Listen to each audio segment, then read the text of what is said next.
The war situation has not developed necessarily to Japan's advantage. These same swords ended World War II and the fearsome Imperial Japanese Air Force, and with its end ended the interesting experiments on its jet aircraft. I'm That One Prussian, and today we're reviewing the wacky world of experimental Imperial Japanese jets.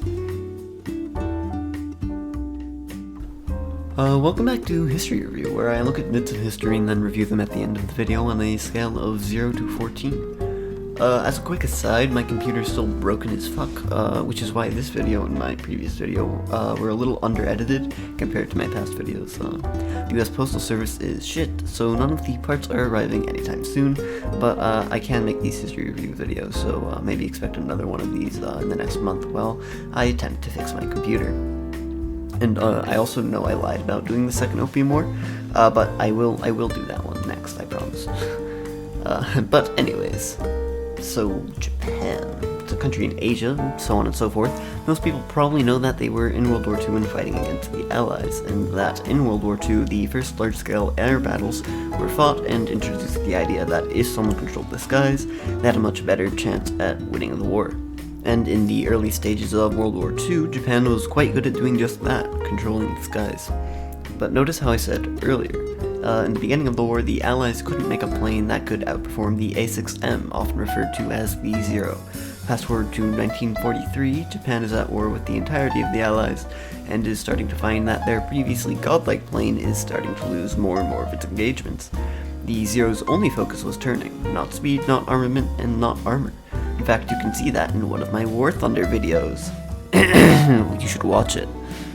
The Allies were starting to make more and better improvements in their aircraft technology, while Japan, although still making innovations, still only focused on turning. While the Allied aircraft got faster and more heavily armed and armored, the Zero started crashing and burning.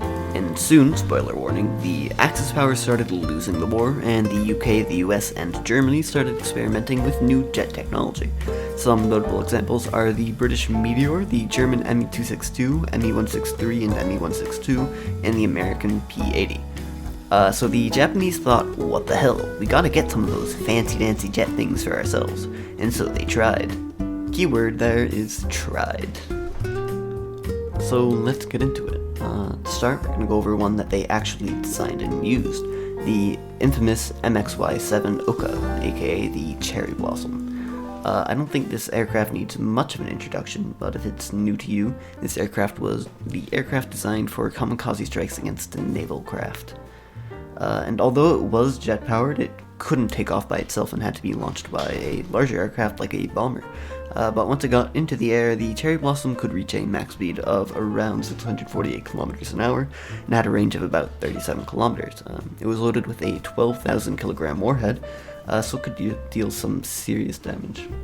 But they weren't finished with that fuselage. Allegedly, there was an interceptor version of the aircraft planned, and instead of the warhead, had two 20mm cannons. This supposed aircraft was supposedly called the Suzuka-24. The next three aircraft are just the Japanese copying the weird and bad ideas of German engineers and somehow making them even worse. To start, the two weird copies of the Me-262, the Nakajima Kika and the Ki-201. Let's begin with the Kika. The Japanese sent the Germans a military attaché around when the Tripartite Pact was signed, and in 1942, said attaché saw the Germans testing the Me-262, a revolutionary new idea for a jet-powered fighter bomber. The attaché told the Japanese government, where the Imperial Japanese Navy then found out. The IJN asked Nakajima to create a plane similar to the 262 to act in the role of a fast attack bomber.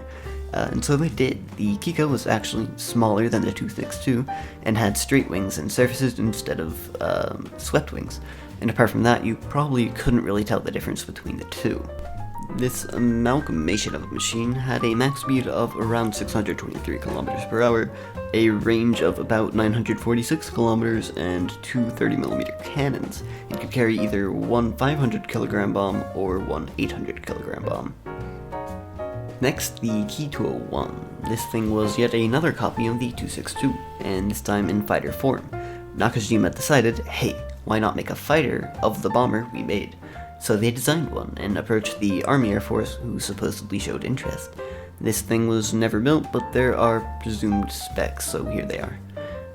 It may have had a max speed of around 852 kilometers per hour, a range of 980 kilometers, and two 20mm cannons and two 30mm cannons. Next, the Ki-200.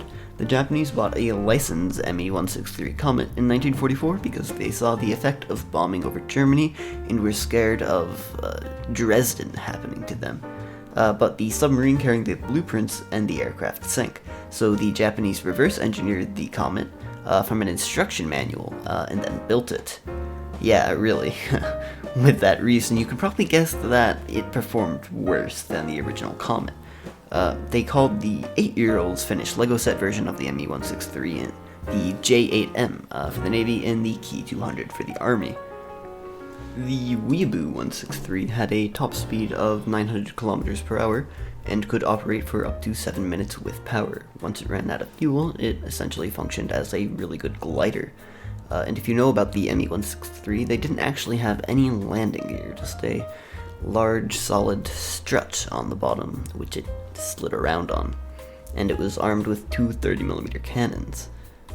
But the Army didn't really like having the smaller aircraft, so they went and told Rikugen to develop a thicker J-8M, and they called it the Ki-202, and it was just that, thicker.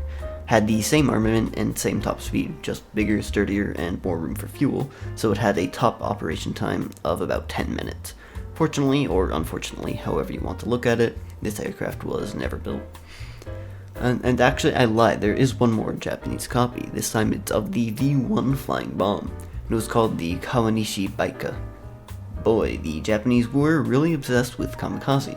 It was never built, but it was a pulse jet and looked basically like the V-1, but the engine was a little bit higher up. It was going to be built for the Imperial Japanese Navy, but the war ended before they could move on to production. This jet had a max speed of 648 kilometers per hour, but a much smaller payload than its counterpart, the Oka, a 250 kilogram warhead. And finally, we get to the original Japanese designs, of which I could only find 3. So yeah, most of these are iffy if they actually existed at best, so sorry if you go doing your own research and find different information on these aircraft than I did. First up, the Kaiba Ku-4. It was an experimental interceptor relating to tailless aircraft designs. Previously, the guy who's designing this created 2 gliders in his research of tailless aircraft, and then the Army hired him to create a propelled one. So he decided to use ramjets, a very, very new technology, one that really only started being utilized by the middle to the end of the Cold War. The Ku-4 was sluggish as hell.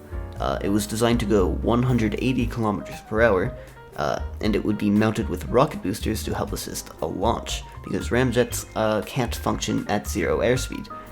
And then the aircraft could continue for 30 minutes with power, but then would have to glide back to a base. Then the guy's glider, the Ku-2, crashed, and the Army didn't want to hire him anymore, and thus the Ku-4 never got past basic planning. He ended up only getting paid less than 1/8 of his original commission. Next, the Mizuno Shinryu, which translates to Divine Dragon. In fact, this had 2 different variants designed, the glider version and the interceptor version, but only the glider was produced. The Shinryu started out as yet another idea for a kamikaze aircraft, and had the specification that it had to be almost exclusively made of wood, so it could be built in any woodworking shop. The reason behind that being the lack of materials for the Axis powers by 1945. When a glider prototype was put out and tested, the supervisor of the test suggested that instead of being used as a kamikaze aircraft, it could be used as an interceptor or attack aircraft with large rockets for it to shoot at bombers and or tanks. So then the next prototype was designed with the mindset of being an interceptor, and if I read the Wikipedia article on it correctly, it only had solid fuel rocket boosters, and once those ran out, you had no propulsion and were left as a glider. Geez, abandoning your pilots in midair seems to be a theme among these aircraft, doesn't it? Anyways, it, being the Shinryu 2, the interceptor variant, had 2 sets of rocket boosters, one to get it up and the other to help it sustain flight for a short period of time. From what I understood, it couldn't go very far in terms of horizontal movement, but if it needed, could sustain flight for a short period of time, if in fact it was to be used as an interceptor, because people don't know whether it was planned to be used as an interceptor or an attacker. It could use its 8 rockets to fire at the bombers if it had them, and use its 4 30mm cannons, which we think they were going to have. This aircraft, quite obviously, has a lot of speculation around it. Anyways, it was also planned to carry 10 charges, which were adapted from 100mm artillery shells, presumably used to take out tanks, which suggests that it might have been an attacker. But let's move away from the muddled mess that is speculation and then move back into it with the last aircraft I found, the K-200. This was a concept, not even a prototype, for a turbojet-powered flying boat. Yeah, pretty weird. And the only thing I can tell you with absolute certainty is that it would in fact have 6 turbojets, 3 mounted on each wing. The idea was scrapped for a multitude of reasons, mainly being 1, that it was absolute shit, and 2, that it was too heavy for it to be fuel efficient enough compared to its propeller-powered counterparts that were actually pretty good. Okay, review time. This history is, quite obviously, not very well documented, which I think is a shame. The Axis nations' attempts at creating jet aircraft that they thought would win the war for them are quite hilarious because they involve such weird restrictions and just were not very good designs in general. The aircraft were also just interesting. The shapes, the looks, everything about them. I think in total I'd give this history a 9 of 14. The Japanese tried, and they were kind of like the really annoying kid who sits next to you in class and doesn't study, so he just copies off you but still manages to fail his test. The documentation is my next problem, and sure, these aircraft were secret projects done by a crumbling government, but you still might think that the designers would care about recording information and stuff, but I couldn't find any solid information on any of the original Japanese jets. Overall, kinda funny, pretty interesting, but just not enough information. Anyways, thanks for watching. I'm That One Prussian, and this has been History Review.